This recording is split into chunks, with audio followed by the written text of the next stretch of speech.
आप सभी का स्वागत अभिनंदन ऑफिसर्स अकेडमी के इस लोकप्रिय चैनल पर। भारतीय राज्य व्यवस्था के इस 15 मिनट शो में हम लोग देखेंगे राज्य व्यवस्था के महत्वपूर्ण प्रश्नों को, 15 महत्वपूर्ण प्रश्नों को।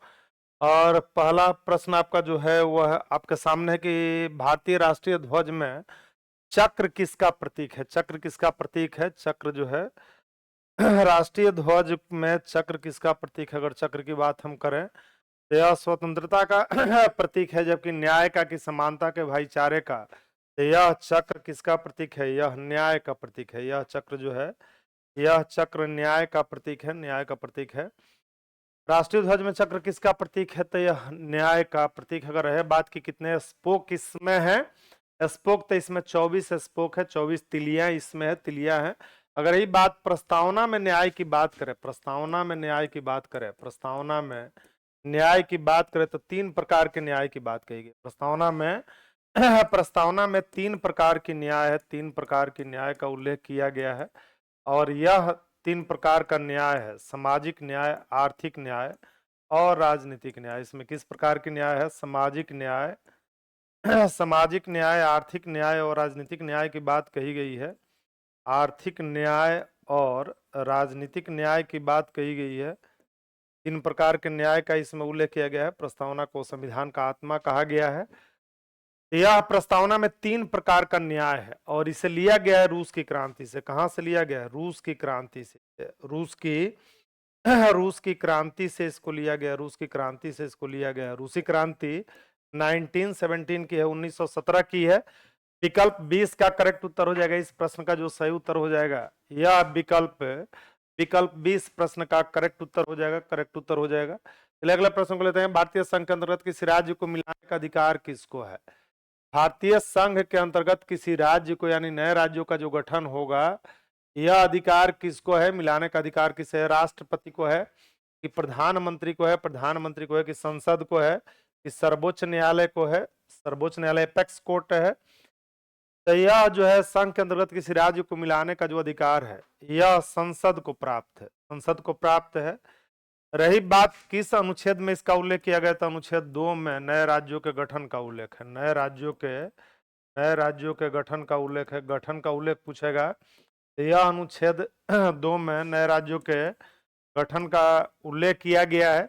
जबकि अनुच्छेद 1 में कहा गया है कि India that is Bharat shall be A union of states, अर्थात भारत राज्यों का संघ होगा। अनुच्छेद यह एक ये कहेगा, अनुच्छेद 1 में कहा गया है India that is Bharat shall be union of states, Bharat राज्यों का संघ होगा। India that is Bharat that is Bharat shall be A union of states, shall be A union of states कहा गया है, न कि फेडरेशन शब्द का प्रयोग किया गया है। फेडरेशन शब्द का प्रयोग किया गया है, जैसे यूनियन ऑफ स्टेट्स कहा गया है। यानी भारतीय राज्य किसी समझौते का परिणाम नहीं है, अमेरिकी राज्यों की तरह अमेरिकी राज्यों की तरह किसी समझौते का परिणाम नहीं है। भारत से अलग होना चाहें तो यह भारत से अलग नहीं हो सकते हैं, भारत से अलग नहीं हो सकते हैं। तो यूनियन ऑफ स्टेट्स कहा गया है। तो यह पावर किसको है? संसद को है, पार्लियामेंट को है। और अनुच्छेद 3 में कहा गया है कि राज्यों का गठन होगा तो क्षेत्र नाम सीमा में परिवर्तन होगा। तो यह क्षेत्र नाम सीमा में परिवर्तन का भी अधिकार किसको है?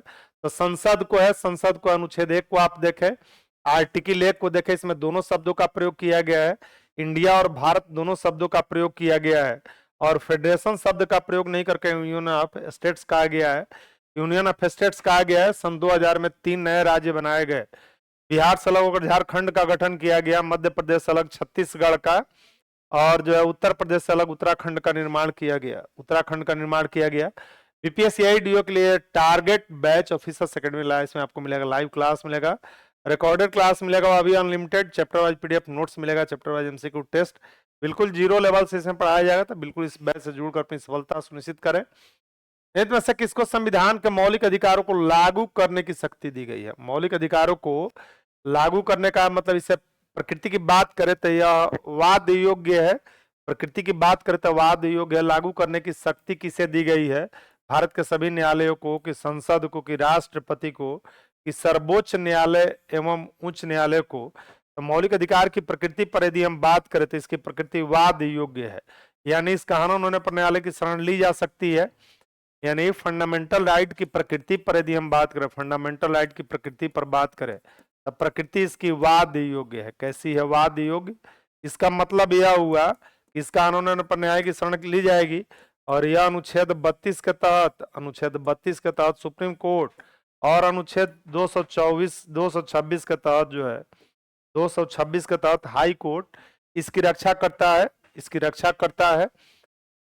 अगला प्रश्न आपका है कि निम्नलिखित में से किस अधिकार को डॉक्टर भीमराव अंबेडकर द्वारा संविधान की आत्मा कहा गया? संविधान की आत्मा कहा गया धर्म की स्वतंत्रता का अधिकार को, कि संपत्ति का अधिकार को, कि समानता का अधिकार को, संवैधानिक उपचारों का अधिकार को, यह उपचारों हो जाएगा, संवैधानिक उपचारों के अधिकार को जो है डी विकल्प हो जाएगा, विकल्प डी संविधान का हृदय और आत्मा कहा गया। और यह अनुच्छेद 32 में है। इसका उल्लेख किस अनुच्छेद में है? तो इसका उल्लेख अनुच्छेद 32 में किया गया है।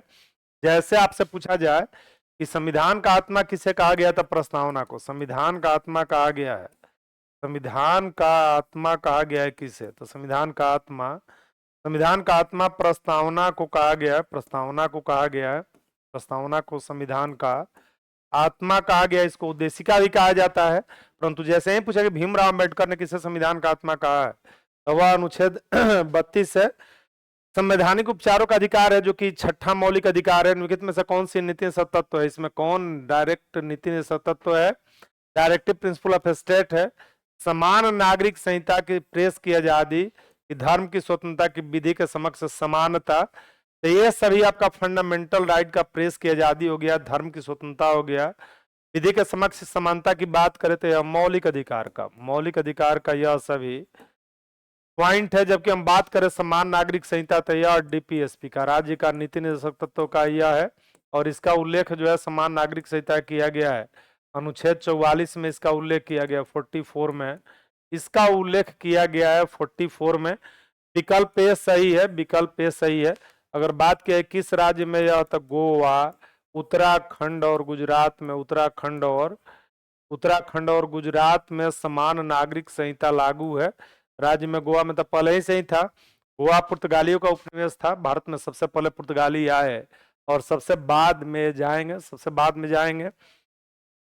अगला प्रश्न है कि भारतीय संविधान में किस प्रकार की शासन प्रणाली की व्यवस्था की गई है? लोकतंत्रात्मक की, अध्यक्षीय शासन की, संसदीय की, अर्ध लोकतंत्रात्मक शासन व्यवस्था यहाँ पर है। तो भारतीय संविधान में संसदीय शासन की व्यवस्था की गई। विकल्प सी सही है, विकल्प सी इस प्रश्न का सही उत्तर हो जाएगा।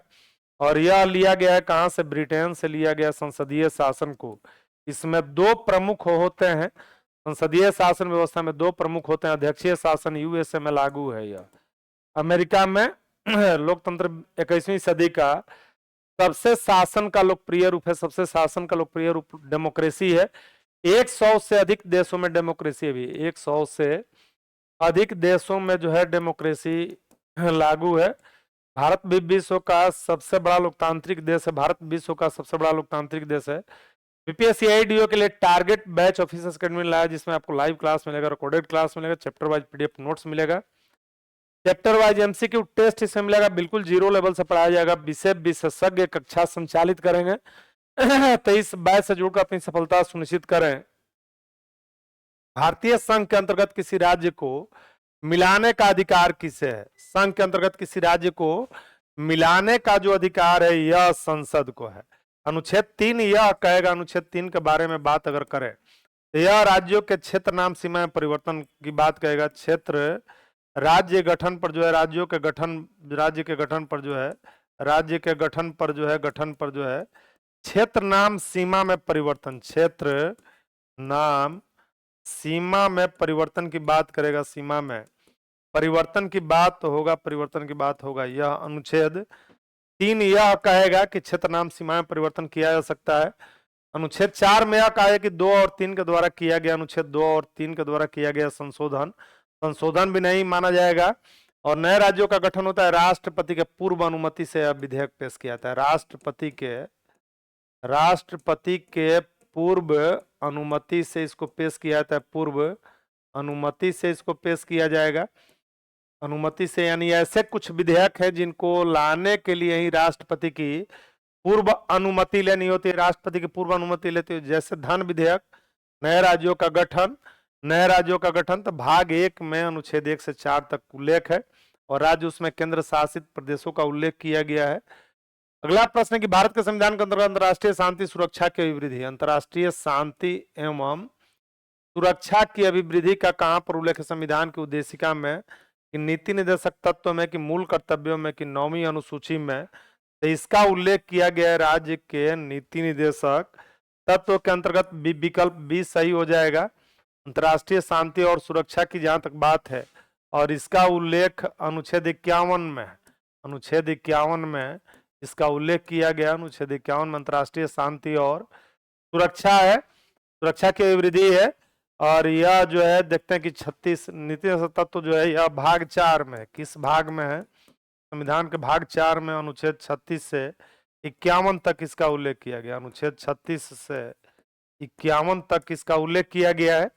51 तक मूल कर्तव्य भाग 4 क में है, इसका उल्लेख संविधान के भाग 4 के क में है। अनुच्छेद 51 क में 9वीं अनुसूची का संबंध लैंड रिफॉर्म्स से है, भूमि सुधार से है। इसको फर्स्ट संविधान संशोधन के द्वारा शामिल किया गया, लैंड रिफॉर्म से इसका संबंध है, लैंड रिफॉर्म्स से इसका संबंध है। अगला प्रश्न जो आपका है कि भारतीय संविधान के प्रश्न में पंथ निरपेक्ष शब्द को किस संविधान संशोधन से द्वारा जोड़ा गया।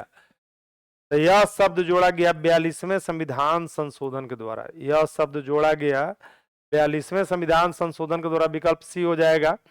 और इसके लिए शब्द आया सेकुलर, जिसका हिंदी अनुवाद किया गया पंथ निरपेक्ष। सेकुलर शब्द आया और इसका हिंदी अनुवाद पंथ निरपेक्ष हुआ। और इसका तात्पर्य है कि राज्य का अपना कोई धर्म नहीं होता। इसका तात्पर्य है कि राज्य का अपना कोई धर्म नहीं होता है, अपना कोई धर्म नहीं होता है। सभी धर्मों के मानने वाले लोग यहाँ पर निवास करते हैं। तो सभी धर्मों के मानने वाले लोग निवास करेंगे। 52वें संविधान संशोधन का संबंध दल बदल से है, 52वें संविधान संशोधन से, इससे दल बदल। और लास्ट क्वेश्चन है कि नहीं, जैसे किसको संविधान द्वारा मौलिक अधिकारों को लागू करने की शक्ति दी गई है। यह दी गई है सर्वोच्च न्यायालय और उच्च न्यायालय के द्वारा दी गई है। यह अनुच्छेद 32 के तहत और यह अनुच्छेद 226 के तहत इसको लागू करेगा। 226 के तहत इसको लागू किया जाएगा। विकल्प डी करेक्ट उत्तर है, विकल्प डी करेक्ट उत्तर है।